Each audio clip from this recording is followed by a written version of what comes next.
Sekta ya ulinzi ya Umoja wa Ulaya EU inaendelea kukumbwa na mkanganyiko mkubwa na uwezo mdogo wa uzalishaji, hali inayofanya iwe vigumu kuongeza uzalishaji wa kijeshi, kwa mujibu wa Jacques Sapir, mkurugenzi wa masomo katika shule ya masomo ya juu ya sayansi ya jamii. Akizungumza na Sputnik, Sapir alieleza kuwa EU haina mkakati wa pamoja wa uzalishaji wa vifaa vya kijeshi, kwani kila taifa mwanachama lina sekta yake ya ulinzi. Mgawanyiko huu unadhoofisha ufanisi, kupunguza kasi ya uzalishaji na kuzuia faida za uchumi wa viwanda vikubwa. Alisisitiza kuwa hata kama EU itaamua kuimarisha uwezo wake wa ulinzi kufikia kiwango cha Marekani, kuna hitaji muda mrefu, uwekezaji mkubwa na mabadiliko ya kimuundo.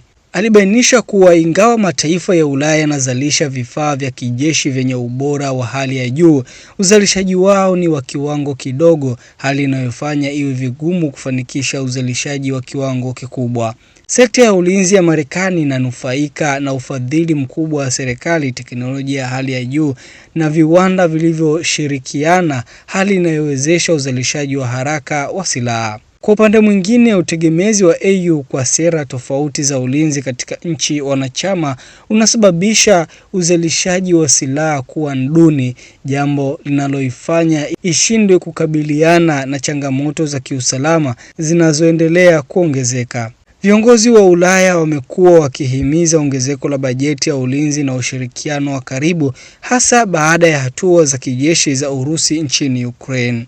Hata hivyo, Sapir alionya kuwa hata kwa uwekezaji mkubwa, EU itakuwa na changamoto kubwa kufanikisha uzalishaji wa haraka wa silaha kama Marekani, kutokana na udhaifu wake wa kiviwanda. Ili kukabiliana na changamoto hizi, wataalamu wanapendekeza ushirikiano mkubwa zaidi katika sekta ya ulinzi, miradi ya ununuzi wa pamoja na mipango ya muda mrefu.